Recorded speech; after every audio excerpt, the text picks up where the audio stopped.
క్షీరసాగరాన్ని చిలకడంతో పోలుస్తున్నారు. దీంట్లో దీన్ని ఏమంటారంటే మనం దది మదనము అంటారు. దది అంటే పెరుగండి, మదనం అంటే చిలకడం. దది మదనము అంటారు.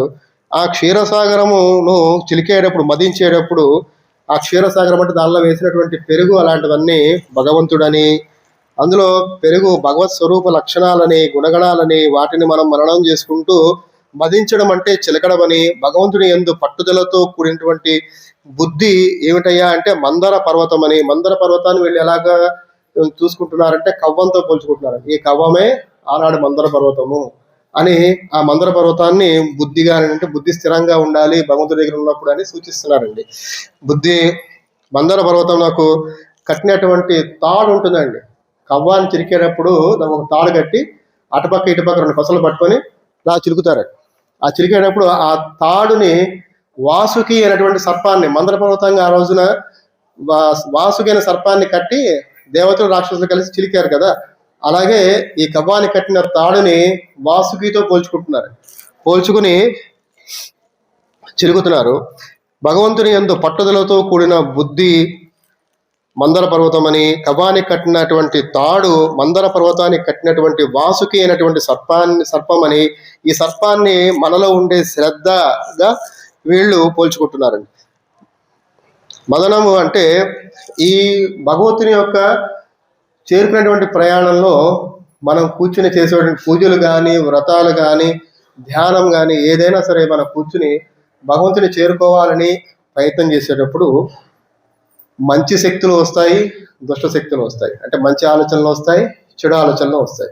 మీరు మంచి ఆలోచనలకే ప్రాధాన్యత ఇస్తూ చెడు ఆలోచనల్ని వదిలివేస్తూ ఉంటే చివరికి గెలిచేది మంచి గెలవడానికి చాలా లేట్ అవుతుందండి, ఆలస్యం అవుతుంది. చెడు గెలవడానికి తొందరగా గెలుస్తారు, కానీ మళ్ళీ ఓడిపోతారు. కానీ చివరికి నిలబడేది మంచి. అంటే మీరు భగవద్ధ్యానంలో ఉండేటప్పుడు మీకు చాలా ఆటంకాలు వస్తాయి. ఈరోజు చలి ఎక్కువగా ఉందండి, స్నానం చేయలేకపోయారు, లేకపోతే ఈరోజు నేను ధ్యానానికి కూర్చున్నాను కానీ ఏంటో ఆలోచనలు అలా వస్తున్నాయి, అట్లాగా ఏవో కారణాలు చెప్తారు. కానీ భగవంతుని చేరుకోవాలనే తపన మీలో ఉంటే అసలు ఇవన్నీ పక్కన పెట్టేసి కూర్చుంటారు అనమాట. కూర్చుని చేస్తారు. అలా చేసే క్రమంలో మీ మనసులోకి వచ్చేటువంటి ఆలోచనలో మంచి ఆలోచనలు ఉంటాయి, చెడ్డ ఆలోచనలు ఉంటాయి. వీటిని ఎలా పోలుస్తున్నారు? దేవతలు, రాక్షసులు. అప్పుడు మందర పర్వతాన్ని చిరికిన వాళ్ళలో ఎదురున్నారు కదా, ఒక వర్గం వాళ్ళు దేవతలు, ఇంకో వర్గం వాళ్ళు రాక్షసులు. అలాగే మీ ప్రతి కార్యక్రమంలో 2 ఉంటారండి. మీరు ఎవరిని ఎన్నుకోవాలో అది మీ చాయిస్ అన్నమాట. మంచిని ఎన్నుకుంటే కొద్దిగా లేట్ అయినా మంచి గెలుస్తుంది, జయిస్తుంది అనే తథ్యం అని చెప్పేసి మనకి గుర్తుగా ఆ క్షీరసాగర మదనంలో నుంచి మనకు ఉద్భవించినటువంటి అమృతము, లక్ష్మీదేవి, ఇతరత్రటువంటి దివ్యమైనటువంటి వస్తువులన్నీ కూడా దానికి ప్రతీక. అది మనం గుర్తించుకోవాలి అని చెప్పేసి వాళ్ళు చెప్తున్నారు. చివరికి భగవంతుని కటాక్షమే అమృతత్వము అని చెప్పేసి వాళ్ళు ప్రతి దినము వాళ్ళు చేసే పనిలో ఇలా స్మరించుకుంటూ ఆ గొల్లభామలు అందరూ కూడా ఆ పెరుగుని పాత్రలో వేసి కవ్వంతో తాడు సహాయంతో చిలుకుతూ ఉంటారు. అలాగే ప్రతి ఒక్క పనిలోనూ దేవుని భగవంతుని యొక్క చేసినటువంటి కార్యక్రమాలన్నీ కూడా వాళ్ళు తలుచుకుంటూ ఉంటారని ఇక్కడ ఉద్దేశం.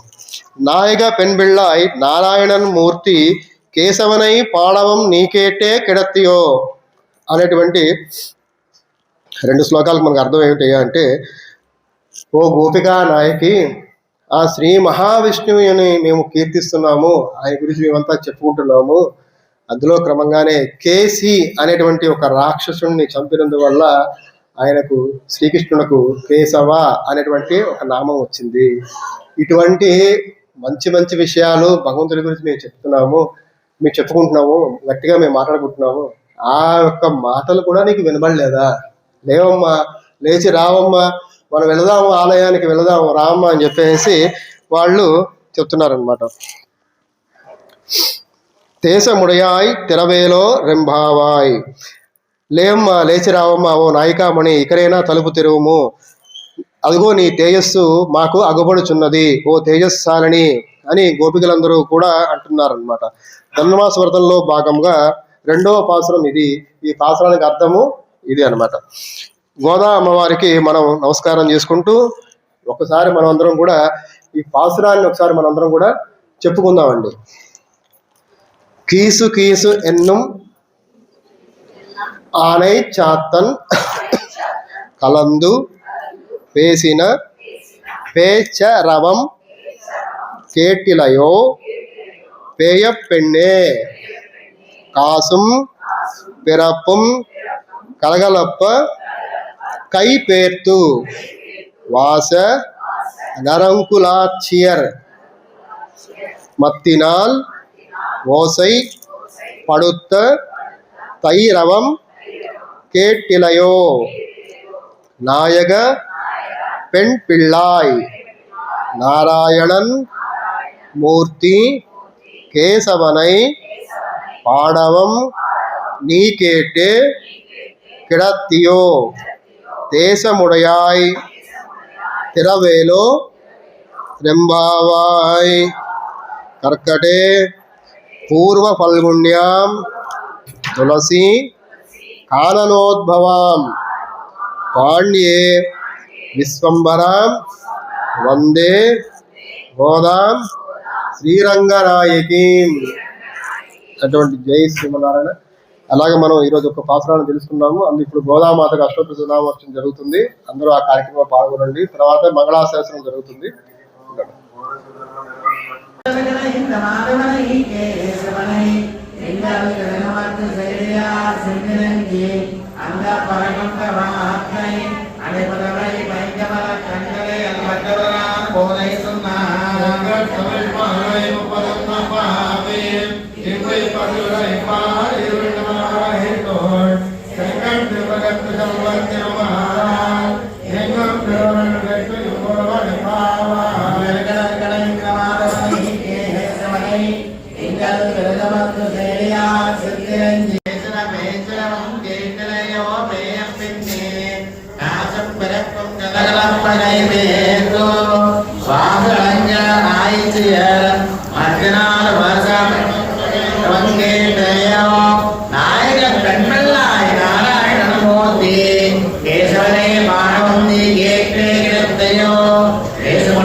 स्वचिष्टायां सृजनगणितं या बलाकृत्य पुन्ते गोदानस्यै नमैर